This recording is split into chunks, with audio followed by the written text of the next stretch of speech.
Bună ziua și bine v-am regăsit în această etalare. Vom vedea ce urmează între voi și persoana la care vă gândiți. Alegeți, vă rog, o singură variantă. Vom avea varianta numărul 1 și varianta numărul 2.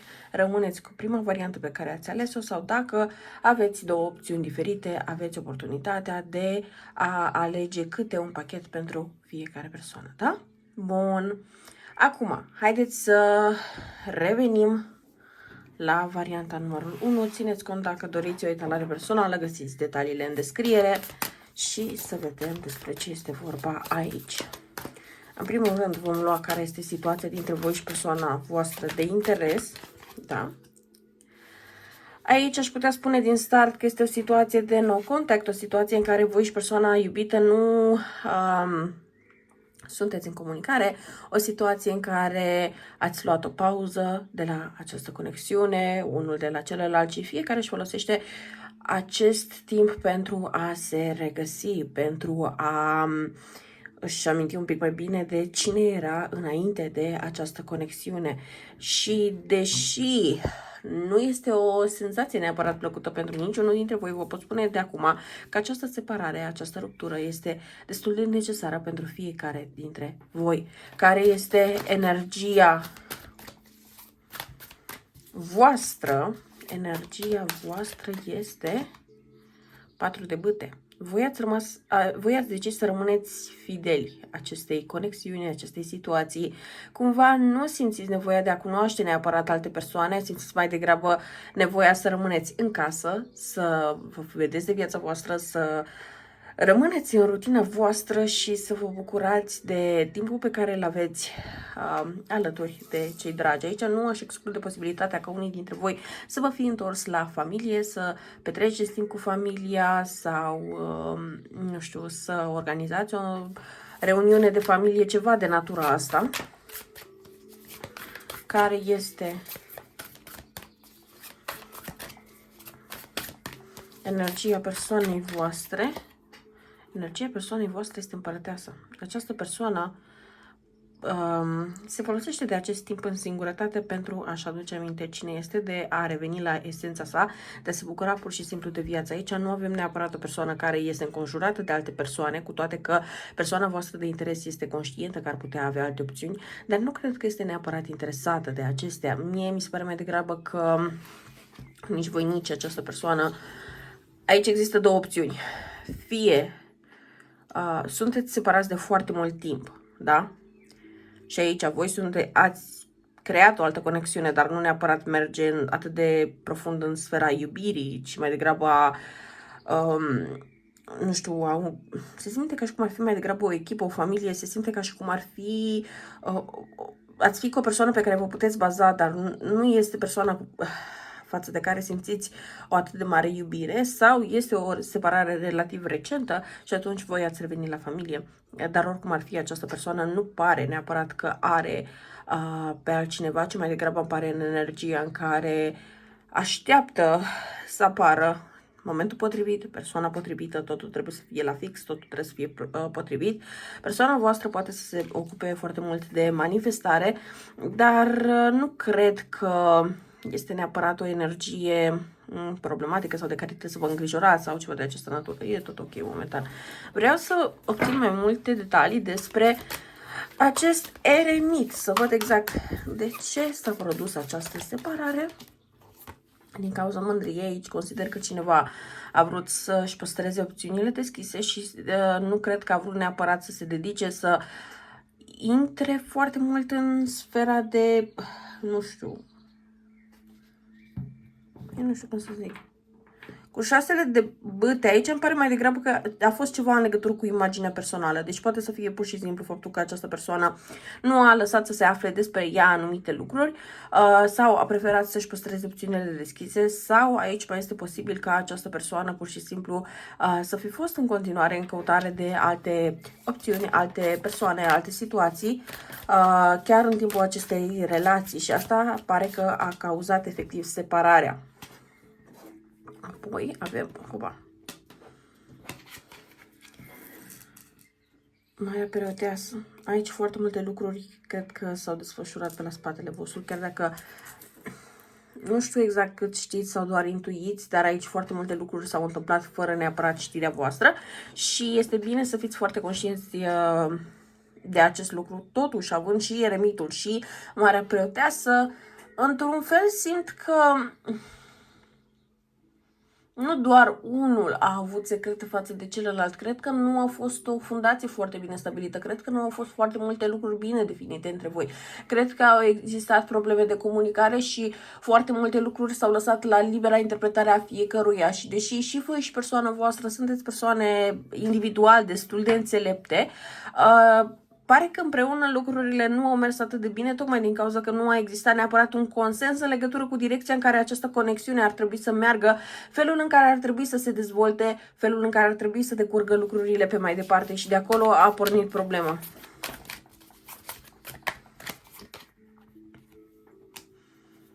Și am ajuns la moarte, care este efectiv separare. Deci da, dorința de a păstra o anumită imagine, necomunicarea, lipsa de deschidere unul față de celălalt și iată la ce s-a ajuns. Bun. Acum ce aș vrea totuși să știu este ce intenționează persoana voastră față de voi. Vom lua 3 cărți. 5 de spade, 5 de pentagrame, turnul. Persoana asta intenționează mai degrabă să vă demonstreze că avansează și că este foarte ok pe cont propriu și nu este ca și cum această persoană neapărat pățește ceva. Dar din punct de vedere emoțional, această persoană este cam dezamăgită, distrusă, această persoană se simte...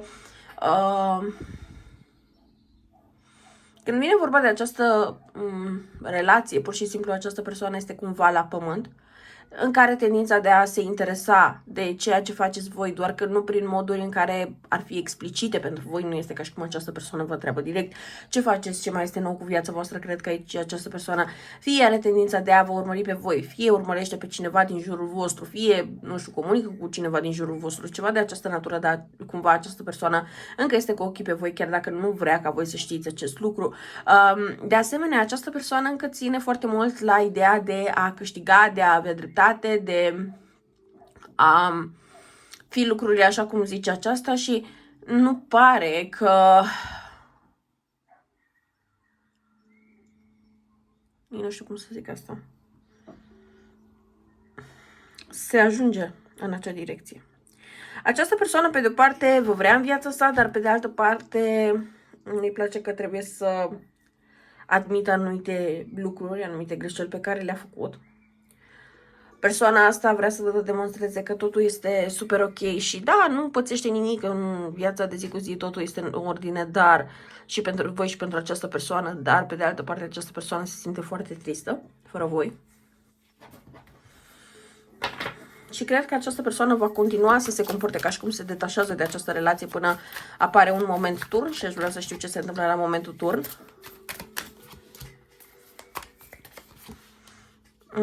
Aici cred că va exista un moment de conștientizare în care această persoană își va da seama că dacă nu face nici atunci un pas serios față de voi, atunci va pierdut pentru totdeauna. Deci această persoană va avea un moment de realizare, dar nu cred că va fi neapărat indus de voi sau de ceva ce faceți voi sau postați voi, ci mai degrabă cred că este o energie la care această persoană va ajunge pe cont propriu pentru că își va da seama că deși ar avea tot ce-i trebuie, deși lucrurile sunt în ordine în exterior în viața sa, nu se simte bine efectiv fără voi și acolo intervine această energie în care această persoană ar vrea să vă aibă înapoi. Bun. Care sunt sentimentele sale față de voi? Regina de cupe. 8 de pentagrame.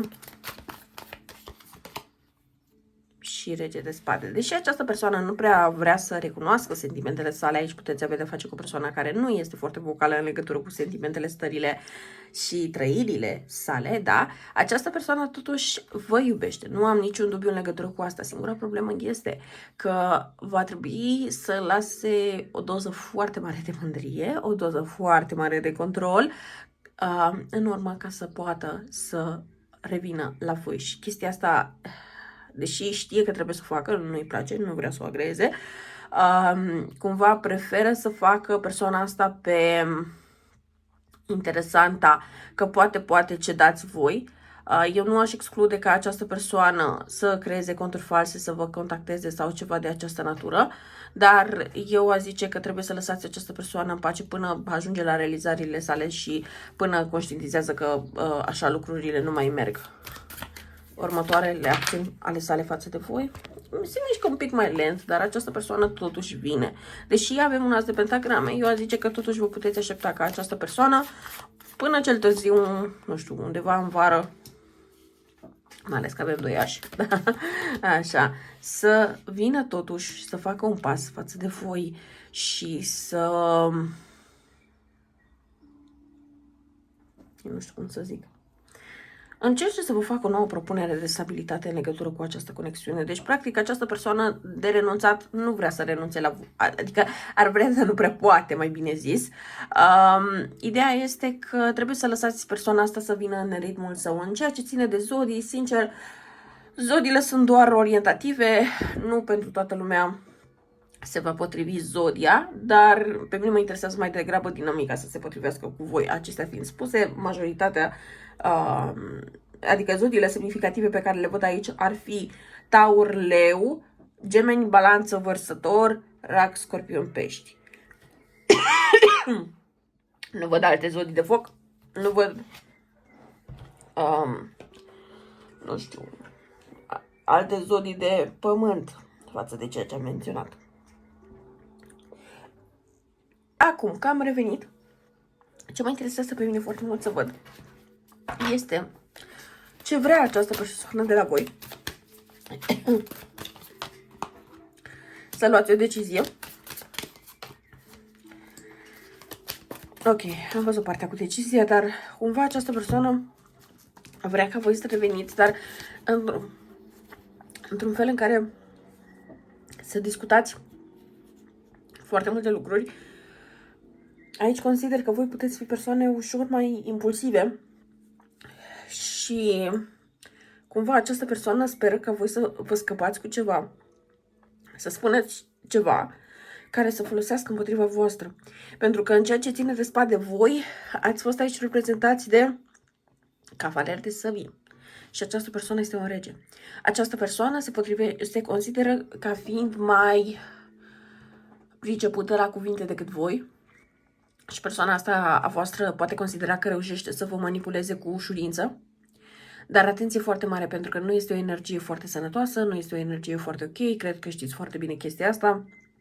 Și este bine să aveți mare grijă dacă vreți să mențineți o comunicare cu această persoană acum, pentru că îmi pare că această persoană va căuta să tot vă enerveze, să vă ciupească, să vă săcâie, până în punctul în care voi veți ceda și veți scăpa ceva.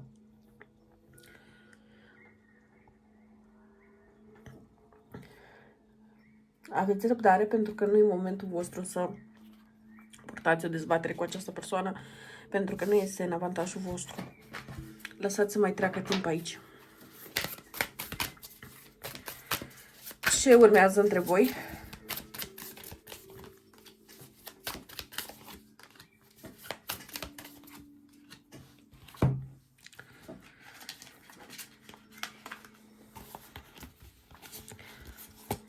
În primul rând, vreau să vă spun că relația asta nu s-a încheiat.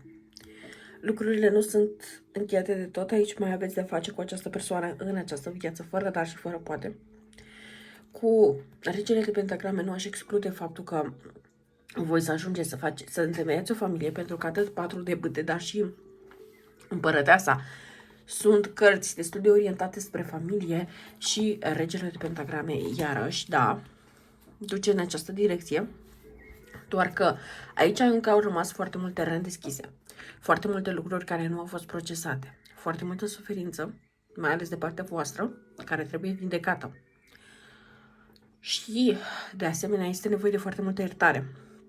Ce se întâmplă acum este că voi vă simțiți încă energetic legați unul de celălalt, dar va dura o vreme până reușiți să vă apropiați fără să mai fiți chiar în dinamica asta foarte toxică, pentru că diavolul aici ne sugerează faptul că aici cineva ține foarte puterea, iar cealaltă persoană doar suferă. Mie îmi pare că voi sunteți persoanele care până acum doar ați suferit și această persoană voastră a deținut durerea, însă trebuie să fie un echilibru în dinamica asta de putere, da? Și voi nu puteți să suferiți non-stop. Această persoană nu poate doar să fie dominatorul relației și atât. Este nevoie și ca această persoană să vă ascultă, să ține cont de voi și să cooperați. Și deși voi sunteți persoanele deschise la asta, voi nu e neapărat, nu știu cât nu știți sau nu vreți să intrați în jocurile mentale ale acestei persoane, dar va fi nevoie să jucați jocuri mentale cu această persoană dacă vreți să mențineți această relație. Asta să nu spuneți că nu v-am avertizat. Pe lângă asta, trebuie să știți că pe alocuri voi va trebui să vă răzbunați pe această persoană pentru anumite comportamente. Trebuie să o taxați pentru anumite comportamente. Pentru că voi ați fost genul de persoane foarte blânde, căreia i-ați spus cu frumosul, cu drăguțul acestei persoane, că anumite chestii nu vă convin, că nu sunt ok, că vă rănesc, că vă dezamăgesc, că nu știu ce, că nu știu cum.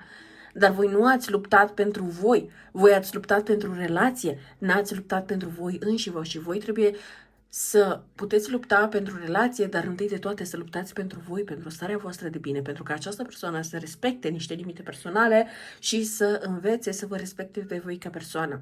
Aici am senzația că mulți dintre voi ați vrut atât de mult ca lucrurile să meargă cu această persoană din cauza faptului că ați iubit-o, din cauza faptului că efectiv ați vrut ca lucrurile să ajungă la un nivel superior de angajament sau ceva de această natură, încât voi ați uitat să luptați pentru voi. Și de acolo lucrurile s-au dus naibii, pentru că această persoană n-a învățat să își adopteze comportamentul și să vă integreze în viața sa. Și acum, după o vreme de timp, ați ajuns să realizați că trebuie să se facă lucrurile astea, că trebuiau fost deja făcute, nu s-au făcut, dar acum este neapărat necesar să se facă. Da? Asta este toată situația. Și de îndată ce voi vă vindecați și lăsați trecutul în urmă, vă pregătiți săbile, da, de atac pentru această persoană atunci când o merită, atunci, efectiv, toate lucrurile vor reuși să meargă și pentru voi cu această conexiune. Pentru cei care mai vreți să mai reparați această conexiune la acel moment. Dar nu aveți cum să vă așteptați ca această persoană să vină și să se schimbe înainte ca voi să vă schimbați. Deci voi va trebui să fiți cei care se schimbă primii doar din motiv de, hai să zicem, autoapărare emoțională. Da? Cam asta este situația. Atâta timp cât voi nu vă apărați emoțional, această relație nu are nicio șansă să funcționeze, pentru că voi doar oferiți și lăsați de la voi. Și această persoană doar ia și deține controlul și cere și mai mult de la voi și tot așa o ține fără să țină cont de ce aveți voi nevoie, de ceea ce vreți voi. Și atunci, da, nu are cum. Adică e doar o chestiune de timp până vă separați și iar. Dacă voi vreți să o țineți într-o serie de despărțiri și împăcări foarte dureroase, nu aveți decât, sunteți liberi să o faceți, dar nu cred că se schimbă neapărat ceva. Până nu vă schimbați voi, ok? Cam asta este problema. Și imediat voi trece și la varianta numărul 2.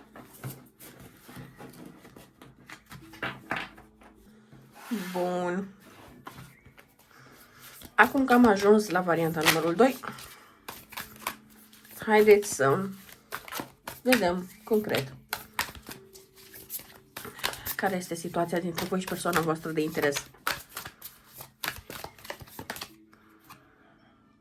Foarte multe amintiri, atât de partea voastră cât și de partea acestei persoane. Aici este foarte interesant pentru că se poate aplica atât pentru persoane care sunt în conexiune încă, dar lucrurile nu sunt așa cum ar trebui, dar și pentru persoane care sunt în separare. Deci aici este interesant să zic. Bun, hai să văd care este energia voastră. Azi de săbii. Energia partenerului. Asta este o carte suplimentară în pachet, dar pași de săbii.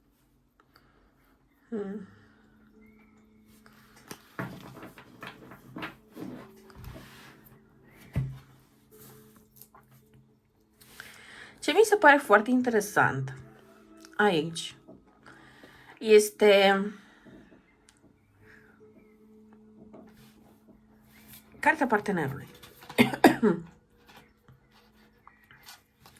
Nu știu ce aici am simțit să schimb totuși pozițiile, că aici am pus pe voi și aici partenerul și totuși dincolo am făcut invers, dar nu contează acum. Dar de ce zic asta?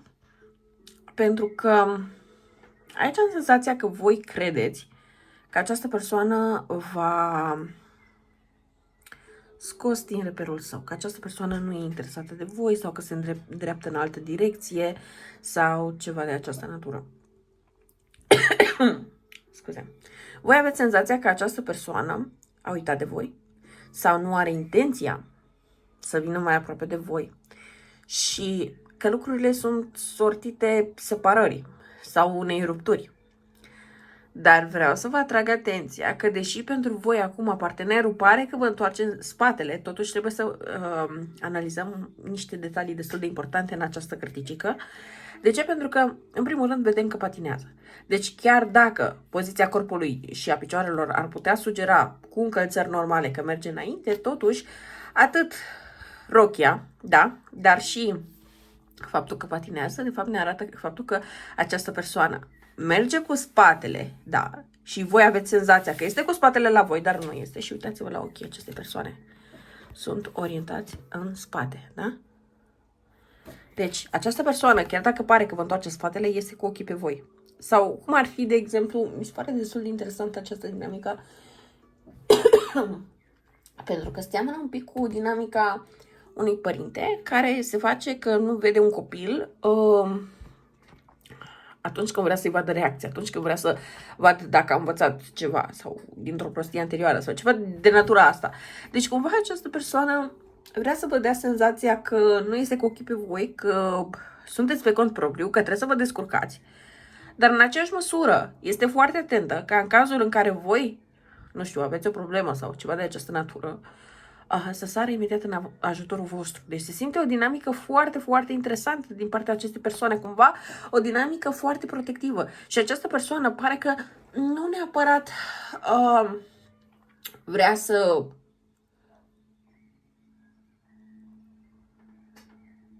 se certe cu voi sau să mențină conflicte cu voi, dar mai degrabă pare că vrea să vă lase să învățați anumite lucruri pe cont propriu. Și aici nu cred, nu știu, ori vedeți voi această situație ca fiind o separare, dar persoana voastră are deja în gând să se întoarcă la voi și cumva știe, intuitiv probabil, că voi veți reveni unul la altul, indiferent de ce se întâmplă aici, fiecare are o dinamică destul de interesantă și cred că aici avem de-a face cu perechi de suflete și situații de tipul suflet pereche, suflet soră, suflet frate, suflet nu știu ce vreți voi, așa, dar sunteți suflete care nu doar în mai multe vieți ați revenit unul la celălalt, dar cred că și în această viață s-a întâmplat să tot reveniți unul la celălalt și viața să vă tot separe și să vă tot asta, dar nu neapărat pentru că întotdeauna ați vrut voi să vă separați, și pur și simplu pentru că așa au fost circumstanțele. Și aici cred că persoana voastră este un pic mai conștientă de ceea ce urmează să se întâmple între voi, pentru că vreau să atrag atenția că deși și pajul și asul ar trebui să fie indicatorii unui început sau unui copil sau ceva de această natură, totuși, în acest punct, persoana voastră pare mai matură. Pare că deja vede chestii și gândește lucruri pe care voi la care încă nu aveți neapărat acces. Și nu pare că această persoană a renunțat la voi și nu pare că această persoană neapărat are pe altcineva. Cred că are ochii spre voi. Cred că se îndreaptă cu rapiditate înspre voi, dar nu cred că este un lucru atât de vizibil pentru voi. Și în ceea ce ține de personalitate, voi puteți fi persoane mai sincere, mai calme, mai jucăușe, mai drăgăstoase, mai prezente, mai dornice de, nu știu, a explora tot felul de chestii, iar persoana voastră e mai rece, mai detașată. S-ar putea ca, deși această persoană în viața de zi cu zi e o persoană mai rece, mai calculată, mai critică pentru multe persoane, cred că cu voi nu e așa. Cred că cu voi se adaptează foarte mult în funcție de voi și cumva se simte mai liberă această persoană să fie ea însăși cu voi și să vă arate afecțiune și să vă arate atenție, dar nu cred că neapărat vă verbalizează foarte mult sentimentele sale și nu cred că neapărat se deschide atât de mult în această direcție, cu toate că pe de o parte ar vrea, dar nu știu de ce aici această persoană poate considera că nu este momentul sau anumite lucruri trebuie să se întâmple, ceva de această natură. De asemenea, dacă voi acum sunteți în separare, trebuie să știți că sau, mă rog, o ruptură sau pauză de comunicare sau nu știu, ce știți voi că este, dar pentru mine nu mi se pare că este o ruptură în adevăratul sens al cuvântului, îmi pare mai degrabă un test sau o pauză pe care partenerul vă dă, ca voi să înțelegeți ceva. Bun. Dar această persoană se gândește nu doar la faptul că se simte bine alături de voi, că se simte în siguranță, că totul este ok, că, nu știu, voi sunteți persoana pe care o vrea. Dar, de asemenea, aici, această persoană se mai poate gândi la faptul că aici există, într-adevăr, un potențial de a avea o familie, dacă nu o aveți deja. Da? Deci, atenție, pentru cei care nu aveți încă o familie cu această persoană se gândește destul de serios la asta în acest moment. Dacă această persoană nu comunică, nu vă speriați, este doar că este nevoie de puțin timp, da? Deci aici, cel puțin în momentul ăsta, și deși avem săbii, da, avem o energie foarte faină, o energie foarte drăguță. Și aici cred că voi ați exprimat foarte clar dorințele voastre sau cine sunteți față de această persoană, dar această persoană nu s-a deschis cu totul față de voi. Deci, în continuare, dinamica aia, gen, părintele își cunoaște mult mai bine copilul decât copilul își cunoaște părintele. Exact acea dinamică, dar nu știu de ce îmi vine să zic tot asta, părinte-copil, nu știu, posibil într-o altă viață să fi fost în această dinamică, nu să fi fost copilul și probabil voi și această persoană să fi rămas părintele, însă acum să fiți de regulă parteneri și să fie un pic ciudățel să vă ajustați energiile pentru o relație romantică, să zic așa. Bun. Aș vrea să știu totuși care sunt intențiile persoanei voastre față de voi. Hierofantul. Rege de cupe. 4 de bâte. Când eu v-am spus că această persoană are intenții serioase și de familie cu voi, nu știu ce v-ați gândit, dar aici cred că cineva n-a crezut lucrul ăsta. De ce? Pentru că mi-au venit cărți care ne vorbesc despre dedicare, despre siguranță, despre apropiere, despre familie, despre deschidere emoțională. Da? Deci un pic de atenție, pentru că această persoană, da, se gândește să își asume un angajament, o asumare, să facă un pas serios față de voi. Nu, această persoană nu pleacă nicăieri. Nu dispare de tot. Și această persoană vrea să facă cumva mai clar faptul că are de gând să vi se dedice. Și să fie acolo pentru voi. Dar nu știu cât va suna de romantic, pentru că nu mi se pare că o să sune extrem de romantic, dar cumva această persoană vă va face ca un fel de promisiune, angajament, ceva de natura asta. Sentimentele pe acestei persoane față de voi. 6 de săbii.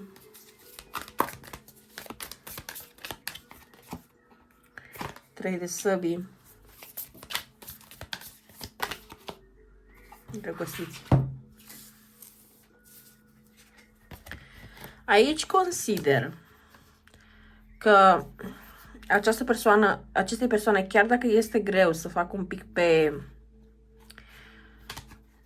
nu știu, un pic mai mult greu, persoana care vă tratează cu spatele, persoana asta suferă după voi, da? Aici nu este o plecare, de exemplu, de drag, de plăcere, de fericire. Este pentru că o anumită conexiune nu mai poate continua. Sau o anumită, nu m-am exprimat bine, o anumită dinamică nu mai poate continua. Dar cu 3 de săbii, această persoană suferă, această persoană poate să asculte melodii destul de triste, destul de, nu știu, emoționale și să se gândească la voi. Și această persoană, chiar dacă nu v-a spus, chiar dacă nu vă recunoaște, chiar dacă nu arată chestia asta, poate să plângă, da? Gândindu-se la voi. Dar are de gând să revină la voi. De iubit vă iubește. De simțit lipsa. O pot spune de acum, din sentimente se vede foarte clar că vă simte lipsa. Vă vrea înapoi în viața sa, dar consideră că trebuie să se întâmple ceva. Ok. Care vor fi următorii săi pași față de voi?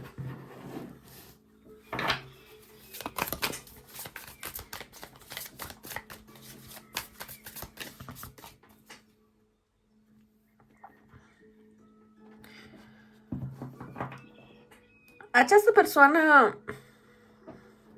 nu știu dacă v-a spus că, nu știu, poate cere etalări private sau poate face independent etalări private sau poate, nu știu, ceva de natura asta, dar persoana este foarte interesată de etalări și aici poate să se consulte cu o persoană care face ședințe de tarot sau poate chiar ea să încerce să lucreze cu cărțile pentru a vedea cu alții ochi această situație. Dar da, această persoană vrea să se informeze în continuare mai bine în legătură cu voi. Pentru unii dintre voi poate să fie o situație de stalking în care această persoană pur și simplu vă urmărește pe rețelele de socializare ca să știe seama cam ce urmează să faceți voi, la ce vă așteptați voi, lucruri de natura asta. Cop de bâte, după ce va obține aceste informații, cred că vă va comunica și vă va comunica exact ce ea... nu știu, cumva va face o referire la ceea ce a aflat despre voi sau, dar cumva va pune ca și cum ar fi o concluzie personală pe care o are în legătură cu voi. Nu cred că vă va spune direct, bă, uite, am fost și am făcut etalarea la persoana respectivă și mi-a spus cu tare, cu tare, cu tare. Cred că pur și simplu vă zice, am ajuns la concluzia că și va decide să păstreze un pic răceala în această relatare. Ce urmează între voi? Rege de pentagrame. Mi se pare interesant că și în etalarea trecută am avut un rege de pentagrame. 8 de pentagrame și cred că și 8 de pentagrame. Cred. Sau nu mai știu exact. Și 9 de cupe aici. Cred că această persoană va veni spre voi și va alege să vă zică să lucrați împreună, să colaborați pentru a face această conexiune mai bună. Cred că va avea o abordare destul de practică. Nu cred că această persoană va veni cu cele mai sentimentale vorbe vreodată. Nu cred că această persoană va face neapărat tot felul de, nu știu, întâlniri romantice sau lucruri de natura asta, dar cred că această persoană va veni și va discuta într-un mod foarte practic despre cum puteți să vă aliniați mai bine cu ceea ce vreți în legătură cu această conexiune și felul în care puteți face lucrurile să meargă. Deci nu vă puteți aștepta ca această persoană, nu știu, vă dă pe spate cu declarații de dragoste, cu poezii de dragoste, cu tot felul de chestii, dar vă puteți aștepta ca această persoană să vină, să vă spună niște lucruri, să zică foarte clar, vreau să încercăm să facem lucrurile să meargă la un nivel mai înalt și să se țină de ceea ce spune. Aici vă puteți aștepta la asta. Deci avem o energie foarte stabilă. O energie de pământ, o energie foarte serioasă. În ceea ce ține de zodii, Taur, Fecioară, Capricorn, la ce ține de această persoană, da? 2 secunde. Gemeni, Vărsător, Balanță. Și am avut un rege de bâte, Rac, Scorpion, Pești, dar cam atât. Bun. Cam atât aș avea de spus pentru voi. Sper că vă este utilă această etalare și vă mulțumesc că m-ați urmărit. Țineți cont că dacă doriți o etalare personală, găsiți toate detaliile în descriere.